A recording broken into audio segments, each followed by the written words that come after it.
പൗലോസ് അപ്പോസ്തലൻ തെസ്സലോനിക്കർക്ക് എഴുതിയ 1-ാം ലേഖനം 5-ാം അധ്യായം 12 മുതൽ ഉള്ള വചനങ്ങൾ.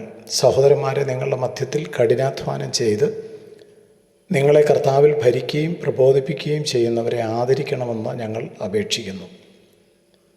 അവരുടെ പ്രവർത്തനം ഓർത്ത് അവരെ ഏറ്റവും സ്നേഹത്തോടെ അളവില്ലാതെ ആദരിക്കുക. ദൈവദാസന്മാരും ദൈവസഭയും അവർ തമ്മിലുള്ള ബന്ധത്തിൻ്റെ ഊഷ്മളതയെക്കുറിച്ചാണ് ഇന്നത്തെ വചനം. ദൈവസഭ ക്രിസ്തുവിൻ്റെ ശരീരമാണ്. ആ ശരീരത്തിലെ അംഗങ്ങളാണ് യേശുക്രിസ്തുവിൻ്റെ രക്തത്താൽ വീണ്ടെടുക്കപ്പെട്ട ഓരോ ദൈവമക്കളും. എന്നാൽ ക്രിസ്തുവിൻ്റെ ശരീരമാകുന്ന സഭയെ നയിക്കുവാനും ആത്മീയമായിട്ട് വളർത്തുവാനും വേണ്ടി ദൈവം നിയോഗിച്ചിരിക്കുന്നവരാണ് ആത്മിക ശുശ്രൂഷകന്മാർ, ഉപദേഷ്ടാക്കന്മാർ, ഇടയന്മാർ, പ്രവാചകന്മാർ എന്നീ നിലയിൽ അവരെ വചനം നമുക്ക് പരിചയപ്പെടുത്തുന്നുണ്ട്. അവർ മനുഷ്യരാണ്, എന്നാൽ അവരുടെ വിളി ദൈവികമാണ്. അവർ സേവനത്തിൻ്റെ പാതയിലൂടെ മുന്നോട്ട് പോകേണ്ടവരാണ്. അവർ അധികാരത്തിനായി വിളിക്കപ്പെട്ടവരല്ല. അവർ സഭയെ ആത്മീയമായി വളർത്തുവാൻ തിരഞ്ഞെടുക്കപ്പെട്ടവരാണ്. വചനത്താൽ വിശ്വാസികളെ പ്രബോധിപ്പിക്കേണ്ടവരാണ്. വിശ്വാസികളുടെ ജീവിതം കർത്താവിൻ്റെ ഹിതപ്രകാരം മുന്നേറുവാൻ മുന്നിൽ നിന്ന് എപ്പോഴും നയിക്കേണ്ടവരാണ്. അതാണ് നമ്മളിവിടെ പറഞ്ഞത്. നിങ്ങളുടെ മധ്യത്തിൽ കഠിനാധ്വാനം ചെയ്ത് നിങ്ങളെ കർത്താവിൽ ഭരിക്കുകയും പ്രബോധിപ്പിക്കുകയും ചെയ്യുന്നവർ. അവർ സഭയുടെ മുന്നിൽ നിന്ന് വിശ്വാസികളെ ആത്മീക പ്രബുദ്ധരാക്കേണ്ടവരാണ്. അതാണ് അവരുടെ കഠിനാധ്വാനം. അവർ പ്രാർത്ഥനയിൽ അധ്വാനിക്കുന്നു. അവർ വചനം പ്രസംഗിക്കുമ്പോൾ അതൊരധ്വാനമാണ്. ഓരോ വിശ്വാസികൾക്കും വേണ്ടി ദൈവത്തിൻ്റെ മുമ്പാകെ കരയുകയും പ്രാർത്ഥിക്കുകയും ചെയ്യുന്നത് അധ്വാനമാണ്. വീട് വീടാന്തരം കയറിയിറങ്ങി കാണുന്നവരോടൊക്കെ യേശുക്രിസ്തുവിനെക്കുറിച്ച് സുവിശേഷം പറയുന്നത് അവരുടെ അധ്വാനമായിട്ട് നാം എണ്ണണം. അങ്ങനെ ദൈവഹിതപ്രകാരം വിശ്വാസികളുടെ സഭയുടെ ക്ഷേമത്തിന് വേണ്ടി അധ്വാനിക്കുന്ന പ്രബോധിപ്പിക്കുന്ന ആളുകളെ ആദരിക്കണം. എന്നാൽ ഇന്ന് ഈ യോഗ്യതയുള്ളവരെ കാണാമെങ്കിലും വളരെ ചുരുക്കമാണ്. ഇന്ന് ആത്മീയ ശുശ്രൂഷകർ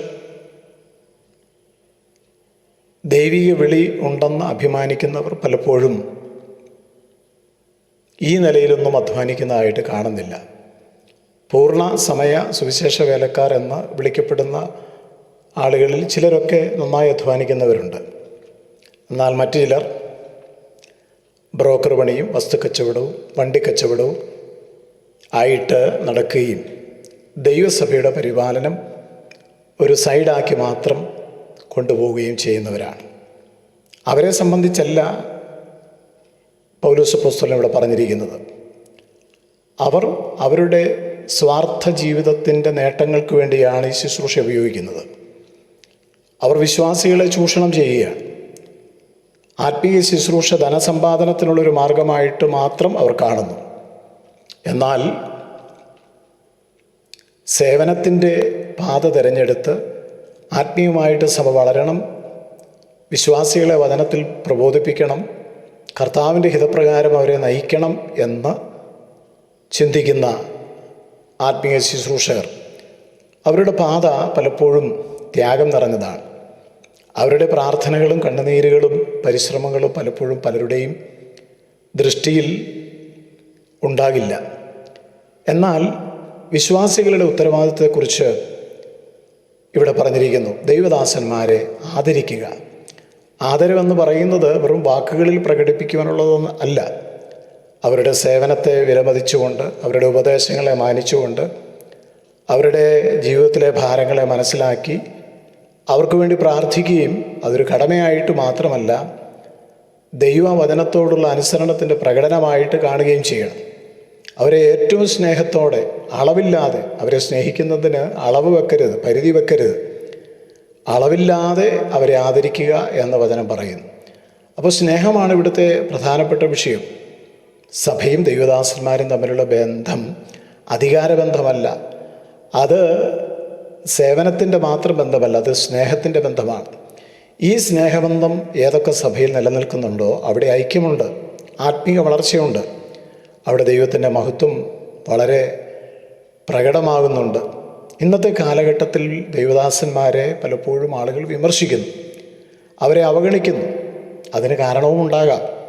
എന്നാൽ വചനം നമ്മളെ പഠിപ്പിക്കുന്നത് നന്നായി വേല ചെയ്യുന്നവരെ, കഠിനാധ്വാനം ചെയ്യുന്നവരെ, വചനത്തിൽ അധ്വാനിക്കുന്നവരെ വിമർശിക്കരുത്, അവർക്ക് വേണ്ടി പ്രാർത്ഥിക്കണം. അവരുടെ വേദനകളും ബുദ്ധിമുട്ടുകളും കണ്ണുനീരും ത്യാഗവും ഒന്നും പലപ്പോഴും പലരും മനസ്സിലാക്കുന്നില്ലെങ്കിലും അവരെ അവഗണിക്കാതെ അവരെ പരിഗണിക്കണം. അവരോട് അകലം പാലിക്കാതെ സ്നേഹത്തിൽ അവരോട് അടുക്കണം. ദൈവദാസന്മാരെ ആത്മീയ ശുശ്രൂഷ ചെയ്യുന്നവരെ മാനിക്കുന്നത് ദൈവത്തെ മാനിക്കുന്നതിന് തുല്യമാണ്.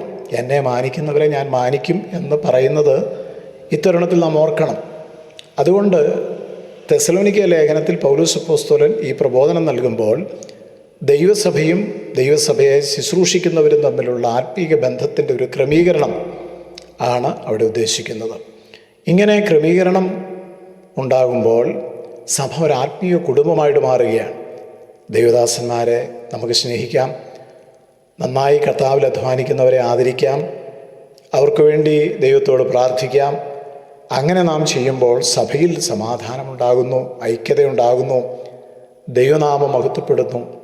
വെറുതെ മറ്റുള്ളവരെ വിമർശിക്കാതെ നമുക്ക് സത്യവേലക്കാരെ ആദരിക്കാം, അതിനുവേണ്ടി പ്രാർത്ഥിക്കാം. അതിനുള്ള കൃപ ദൈവം നമുക്ക് തരണം.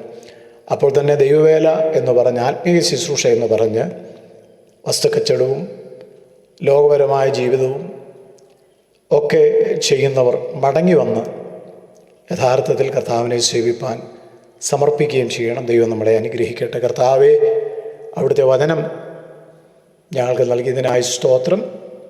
ഇതിൻ്റെ ഗൗരവം മനസ്സിലാക്കി ജീവിപ്പാൻ എല്ലാവർക്കും കൃപ നൽകണം. യേശു ക്രിസ്തുവിൻ നാമത്തിൽ ആമേൻ.